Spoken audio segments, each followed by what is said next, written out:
తెలంగాణ అందరికీ నమస్కారం. ఇవాళ మరి మొయినాబాద్లో కేతిరెడ్డిపల్లి గ్రామంలో జరిగినటువంటి స్వప్న గారి యొక్క ఉదంతం ఏదైతే ఉందో మొత్తం రాష్ట్ర వ్యాప్తంగా కూడా తీవ్రమైనటువంటి బాధ కలిగించింది మా అందరికి కూడా. మరి ప్రత్యేకించి ఒక ఆడబిడ్డ చదువుకొని లాయర్ అయ్యి ఇవాళ లాయర్ ప్రాక్టీస్ చేసి రేపో మాపో పెళ్లి చేసుకునే వయసులో ఉన్నటువంటి ఆడపిల్లను మరి పర్సనల్ తగాదాలతోని సొంత కుటుంబ సభ్యులే మరి ఈ విధంగా చేయడం అన్నది నిజంగా ఎవరం కూడా జీర్ణించుకోలేకపోతా ఉన్నాం.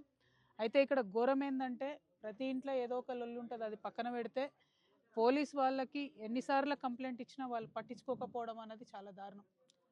ఒకవేళ వాళ్ళు పట్టించుకొని సీరియస్గా యాక్షన్ తీసుకొని అంతకుముందే బలంగా ఈ నిందితులను బెదిరించినట్టయితే ఇట్లా ఇంత దారుణం జరగకపోతుండే అనేది మా సంబంధించినటువంటి ప్రతి ఒక్కరు ఇక్కడ చెప్తున్న మాట. సో నేను ఇవాళ ప్రభుత్వాన్ని ఒకటే కోరుతా ఉన్నా, ఇవాళ హైదరాబాద్ నగరానికి కూతవేటు దూరంలో ఉన్నటువంటి ఈ కేతిరెడ్డిపల్లిలో ఇంత అన్యాయం జరిగిందంటే కేవలం పోలీసులు అంటే భయం లేకపోవడం వల్లనే జరిగింది. హైదరాబాద్ మహానగరంలో కూడా గన్నులు పెట్టి బెదిరించి డబ్బులు గుంజుకుపోయేటటువంటి పరిస్థితి కనబడుతున్నది. ఎటు పడితే అటు ఆడపిల్లల మీద రోజు రోజుకి దారుణాలు దాష్టికాలు పెరిగిపోతున్నాయి. దయచేసి ప్రభుత్వాన్ని నేను కోరుతా ఉన్నాను, మీరు శ్రద్ధ పెట్టండి, పోలీసులకు స్ట్రిక్ట్ ఇన్ఫర్మేషన్ ఇవ్వండి, ఏదన్నా కంప్లైంట్ వస్తే సీరియస్గా తీసుకోమని చెప్పండి. పైగా ఈ అమ్మాయి అడ్వకేట్స్కి సంబంధించి అడ్వకేట్స్ ప్రొటెక్షన్ యాక్ట్ అని ఉంటుంది. ఏ లాయర్కైనా కూడా కొంత ప్రొటెక్షన్ అనేది చట్టంలో ఉంటుంది. దానికి సవరణలు చేసి దాదాపు 2 సంవత్సరాల నుంచి ఆ బిల్లు పాస్ కాకుండా అసెంబ్లీలో పెండింగ్ ఉన్నది. ఆ బిల్లు తొందరగా పాస్ అయ్యేటట్టు చూడాలని కూడా నేను ప్రభుత్వాన్ని డిమాండ్ చేస్తూ ఉన్నాను.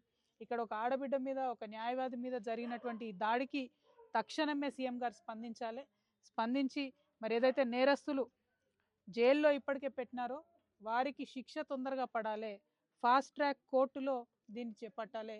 లాయర్లందరూ కూడా హైకోర్టులో ధర్నా చేసి మేమెవ్వరం కూడా ఆ నిందితుడికి బెయిల్ వేయబోమని స్పష్టంగా చేసినారు. కాబట్టి మరి త్వరితగతిన ఫాస్ట్ ట్రాక్ కోర్టులో 3 నెలల లోపల శిక్ష పడేటి ఫైనల్ చేసేటటువంటి ప్రయత్నం చేయాలి. తొందరగా శిక్ష పడకపోతే భయం అనేది ఉండదు నేరస్తులకు. కాబట్టి ఆ ప్రయత్నం చేయాలని చెప్పి నేను ప్రభుత్వాన్ని కోరుతా ఉన్నా.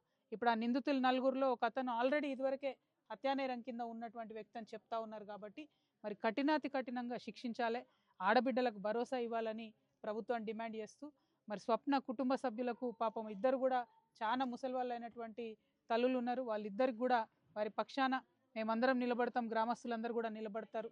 ఆ భగవంతుడు ఆ కుటుంబానికి ధైర్యాన్ని ఇవ్వాలని చెప్పి మనస్ఫూర్తిగా కోరుకుంటూ థ్యాంక్ యూ. జై తెలంగాణ. ముఖ్యమంత్రి గారి చేతుల్లో ఉంది కదా, ల్యాండ్ ఆర్డర్ ఏమైనా దారి తప్పుతుందని అనుకోవచ్చు ఈ విషయం? 100% అండి.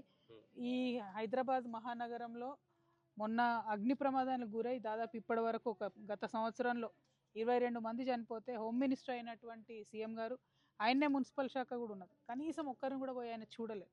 అసలు ఏం జరుగుతుందని పట్టించుకోలేదు. అంటే ముఖ్యమంత్రి దగ్గర ఇన్ని శాఖలు ఉండడంతో విద్యాశాఖ, హోంశాఖ, మున్సిపల్ శాఖ ఏది కూడా కరెక్ట్గా ఆయన చూసుకోలేకపోతున్నారని అనిపిస్తున్నది. ఎందుకంటే ఒక పక్క గురుకులాలలో అందరు కూడా పిల్లలు విషాహారం నుంచి చనిపోతున్నారు. నిన్న మొన్న ఒక పాము గుట్టి చనిపోయిన గురుకులాలలో. ఇంకో పక్క నేరాలు పెరిగిపోతున్నాయి, ఆడపిల్లల మీద దారుణంగా నేరాలు పెరిగిపోతున్నాయి. ముసలి వాళ్ళు అపార్ట్మెంట్లో ఉండాలంటే హైదరాబాద్లో భయపడేటటువంటి పరిస్థితి వచ్చింది. ఇవాళ ఈ దాష్టికం జరిగింది.